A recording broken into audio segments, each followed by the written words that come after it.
Life में अगर कुछ बनना हो या फिर कुछ अचीव करना हो उसके लिए बहुत सारा हार्डवर्क तो लगता ही है, लेकिन साथ साथ कहते हैं ना कि सपोर्ट आपकी फैमिली मेंबर्स का पूरा पूरा होना चाहिए।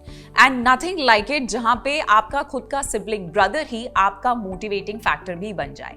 मेरे साथ एक ऐसी स्टूडेंट हैं जिनकी जर्नी की अगर मैं बात करूं, सक्सेस स्टोरी की अगर मैं बात करूं, तो उसमें उनके ब्रदर का बहुत इंपॉर्टेंट रोल है। सो मैं आपको उनसे इंट्रोड्यूस कराऊंगी और जानेंगे कि ब्रदर ने कैसे मोटिवेट किया अनन्या को इंजीनियर बनने के लिए। So hi Ananya. Hello ma'am.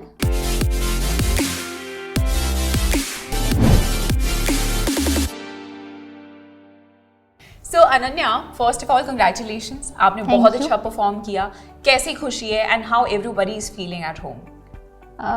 मुझे बहुत अच्छा लग रहा है क्योंकि my hard work it has yielded the result and मेरी फैमिली बहुत खुश है क्योंकि उन्होंने मुझे हार्ड वर्क करते हुए देखा था। So when they saw the result they were really satisfied and happy. Very nice. In fact अगर हम स्टार्टिंग से आपकी जर्नी को डिस्कस करना चाहें या उसके ऊपर थोड़ा सा डिस्कशन करना चाहें, तो एग्जैक्टली मुझे बताओ आपने कैसे डिसाइड किया कि आपको इंजीनियरिंग करनी है?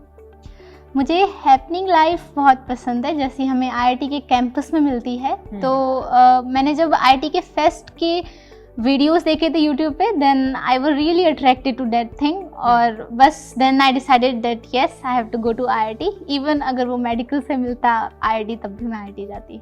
सो अनन्या, अभी ये तो fest and all this is very fascinating, but coming to the real struggle जो होता है, आप मेहनत कर रहे हो, you have to achieve something in life, तो आपने कैसे डिसाइड किया कि आकाश बायजूस इस जर्नी में एक बहुत ही मोटिवेटिंग और सपोर्टिंग फैक्टर रहेगा?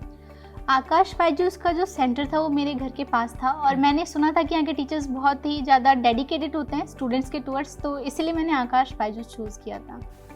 सो Ananya, coming to a very serious question, because बहुत ही सीरियस गोल आपने अपने लिए सेट किया था जो ऑब्वियसली आप अचीव कर चुके हो। तो आकाश बायजूस का इस पूरी जर्नी में क्या रोल रहा? How did you decide that Aakash Byju's is going to stay with me? यहाँ के जो टीचर्स थे वो, जैसा कि मैंने पहले भी कहा, बहुत डेडिकेटेड थे और डिसिप्लिन था, और जो रेगुलर टेस्ट होते हैं, फोर्टनाइटली टेस्ट वगैरह, और जो हमें शीट्स वगैरह मिलती हैं वो बहुत हेल्पफुल रहती थी। तो then I decided that yes this is the platform for me and I am going to stick with it. Okay, so sticking to the plan, आपने आपके लिए वो वर्क किया। सो अभी बहुत सारे स्टूडेंट्स हैं जिनके लिए कुछ चीज़ें शायद वर्क नहीं कर रही हैं, कुछ चीज़ें वर्क कर रही हैं, बिकॉज वो हर एक चीज़ में अभी अप्लाई करके देख रहे हैं। अब आपने कुछ अचीव किया, कोई तो स्ट्रैटेजी आपकी रही होगी जो आपके लिए काम की। So if you have to give tips to the students who are listening to you right now, तो वो क्या रहेंगी? सबसे इम्पॉर्टेंट चीज़ होती है कंसिस्टेंसी। हम जब भी पढ़ रहे होते हैं तो कई बार हमारा फ्लो टूट जाता है एंड देन हमारी कंसिस्टेंसी टूट जाती है। हम रेगुलर टेस्ट नहीं देते हैं, हम रेगुलरली क्लासेस अटेंड नहीं करते हैं, अपने शीट्स कंप्लीट नहीं करते हैं। तो कंसिस्टेंसी बहुत ज़रूरी है। जब हम कंसिस्टेंट रहते हैं तो हम डेडिकेटेड भी रहते हैं, हमारा मोटिवेशन हमेशा हाई रहता है और कभी हम लो फील नहीं करते। और जब अगर टेस्ट में कभी बुरे मार्क्स भी आए, देन अगेन कंसिस्टेंसी ये जो हमें अगेन ऊपर लेकर जाती है। सो consistency is the key I guess. सो अनन्या, अभी स्ट्रेस वाला फेज इज़ ओवर एंड अभी आई एम श्योर आपके बहुत सारे प्लान्स होंगे टू रिलैक्स, रिजुविनेट, बट जब आप पढ़ भी रहे थे तो उस टाइम पे आपकी स्ट्रैटेजी कैसी होती थी? अगर आप ब्रेक्स लेते थे तो कैसे आप अपने आप को मैनेज करते थे कि इतना टाइम मैं पढ़ाई करूँगी, रेस्ट इज फिर माई रिलैक्सेशन, तो आपने क्या क्या किया उस फेज में?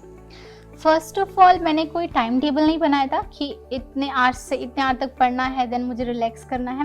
whenever I felt like yes now it's time to chill and relax, then I used to listen to songs and I used to dance and I used to watch movies because that's my favorite leisure time. So this was all. Thank you Ananya. Ananya की conversation से मैं बहुत motivated हूँ और एक चीज़ मेरे लिए बहुत ही क्लियर हो गई है कि लाइफ में बैलेंस का होना बहुत ज़रूरी है। आप क्या फॉलो करते हो, आपके पैशंस क्या है, उनको बैक सीट लेने की ज़रूरत नहीं है, उनके साथ साथ आप अपने गोल्स को भी अचीव कर सकते हो। एंड अगर आप भी सोते जागते उठते बैठते सिर्फ आईआईटी के सपने देख रहे हो, then there is one platform जो आपको उन सपनों से इंट्रोड्यूस करा सकता है and that is Aakash Byju's. तो हमारी जो वेबसाइट है akash.ac.in, उसको अभी विजिट करें।